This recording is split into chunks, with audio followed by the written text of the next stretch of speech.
and welcome back to episode 8 of the Power of Youth podcast. I'm joined by Simeon and Alannah as usual, and this week we're going to be having an in-depth look into all things about stress, ways to deal with stress, what's a healthy amount of stress, so on and so forth. Yeah, so to start with, what is stress? Stress is the body's natural response to demand or pressures. It's an extremely advantageous adaptation that allows us to stay focused, energetic, and alert in potentially harmful situations, and it's only the excessive and prolonged stress that can affect our physical and mental health. So when people think of stress, it's not always a bad thing. It's actually something that has been really helpful to help us survive. Yeah, and as youth and adolescents, stress is something which occurs a lot, so it's definitely something to consider.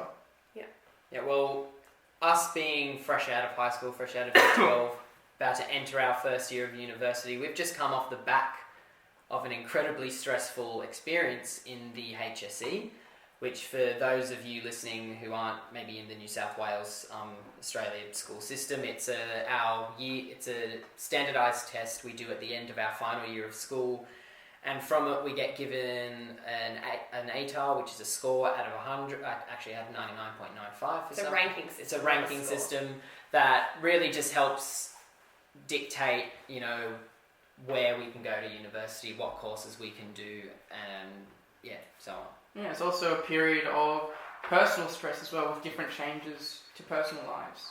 Mm-hmm. In 2018, actually, an American study by the American Psychological Association for Stress found that for teens, the most commonly reported sources of stress were school, 83%, getting into a good college or deciding what to do after high school was 69%, and financial concerns for their family was 65%. So it's not just localised to New South Wales or Australia. A lot of people, especially teens, find that school is extremely stressful. Yeah, it seems to be like quite this very universal experience that comes with certain ways of educating, especially in Australia in general, but particularly in New South Wales. The school system, I don't think is that bad, but I do find it interesting that a lot of it's really, really just focused on result, and the creation of results. We have NAPLAN, we have I think it was called the ICAS for some public schools, and then you have your HSC. And it's it becomes, I think for some schools, it becomes a really, really big focus. So we have entire schools that select its students that they believe will get the school. We have the selective schools, which I have no issue with anyone going there. If you're intelligent enough to get into one of those schools, by all means, get into one of those schools. But it's an interesting concept in that these schools, whilst they might seem to be designed to, in one hand, elevate children who are quite bright and have huge potential, but on the other hand, you also kind of feel like they're there to try and just get results and try and look good in this system. And because of that element of our education system, this stress comes along with it. Yeah, well, people in those schools are in an environment where everybody is competing for a rank and for a mark, and it's more of everyone has to do well rather than pursue your passions. It's you have to get this type of mark to stay there. Yeah, and you have other schools trying to move away from that, but it's hard, it's still a competition. Students are still working to beat each other to get better marks. There's still limited availabilities in uni, so it's a hard thing to change that attitude. Yeah, well, I know from our school experience, one of the big things that was emphasised was, moving away from that sort of, you're more than just that mark. But even talking from my personal experience, that it's reassuring to have that thought, and that fact is true. In New South Wales, we get our ATAR once, and it only matters. It literally only matters if we want to get into university straight out of school. Even if we want to get into, say, TAFE or different tertiary education, that ATAR, that score doesn't matter. If we take a number of years off learning, that ATAR doesn't matter. But for some, and especially, I know I felt this, but it almost felt like this kind of be all end all at times. I need X ATAR to get into X course at this prestigious university. If I don't get it, then, you know, what are my alternatives? I might not feel like I've got those opportunities somewhere else. So then it does become incredibly stressful. Well, it is set up in the way, and as much as you don't want to think about it, it is set up in the way that, like, the 13 years of schooling has come down to the final HSC exams. Like, that is what you leave school with, showing what you've accomplished. Yeah, over 13 Over 13 years. So, yeah, it is pretty stressful leading up to that point. Because as you said, it's strange that you go through these 13 years of school, but then a lot of the time, it only really feels like one matters. Yeah.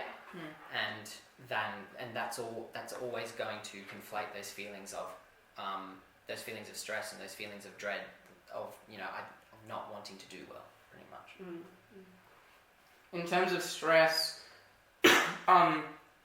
looking at different factors that are in our control that we can help to minimise, and factors that are out of our control. I think that's two clear sides to look at. That those things that are out of our control, things like what other people might say or do, things like even what the weather is for that day, those things that are out of our control. It's those things which we can often focus on instead of the things that are in our control, and that's what can cause stress often. Yeah, that's an extremely important point to look at, because, like you said, people do usually focus on the things they can't control rather than the things they can control.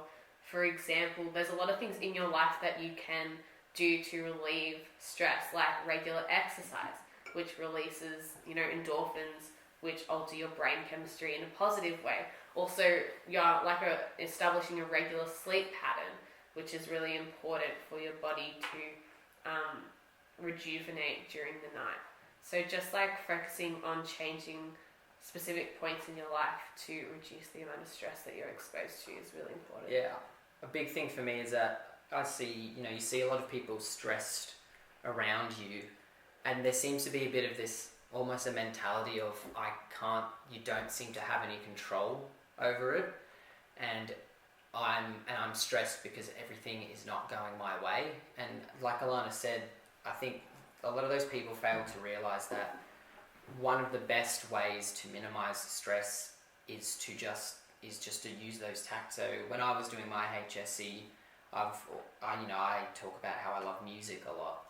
I loved listening to music, and I'd always set time aside in the day to just shut my door, put my headphones in, turn my speakers on or whatever, and just listen to some music, because I knew that would be relieving and that would release those good chemicals in my brain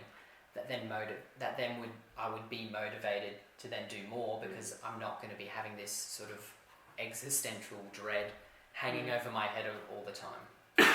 Yeah, it's really important to really understand relaxation and getting away from stresses. Like, it's one thing, like, relaxing by sitting down watching TV, but if you're around things, like if you can see your desk and you know there's homework to do there, that's not getting away from your stresses. So you need to understand how you need to relax, maybe meditating or something, or going for a walk, how your body reacts to certain environments, and work out what the best way to relax is for you.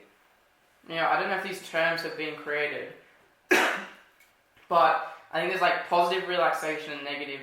Positive being outside, completely away from that environment, and I kind of think negative relaxation is that type of thing where you just sit on the couch on your phone, you know, those type of devices which don't actually help your health and your well-being, and you think it's relaxing because you're not studying or you're not working, but it's not actually as beneficial as you might think. Yeah, because it's not helpful from going from one screen to another, writing an essay to watching a movie, or just using the same laptop. Like, I'm guilty of this during the HSC. I would do an essay or something, be doing something on my laptop, and then take it from my desk to my bed and watch Netflix. Like, that's not getting away from something at all. And most of the time, my Word document would be on the other screen, and I could flick back and forth and say I'd write a sentence or two, and I'm like, okay, that's enough. I can watch 5 minutes of my show and then get back to it. And that wasn't really getting away from it. It wasn't really giving my brain time to get away from the subject and just have a breath of fresh air and just get away from it and then dive back into it with a fresh state of mind. Like it wasn't really helpful for me at all to do that. Yeah, and also say, we had an episode on the impacts of social media, and we concluded from that it is one of the lead causes of stress for young people these days. And, so say if you're stressed about exams or school or whatever, and you think that your downtime is going to be best spent on social media, then I think, you should maybe think, well, I'm going to be then looking at other people. And, then you also have those other problems that come along with social media, such as,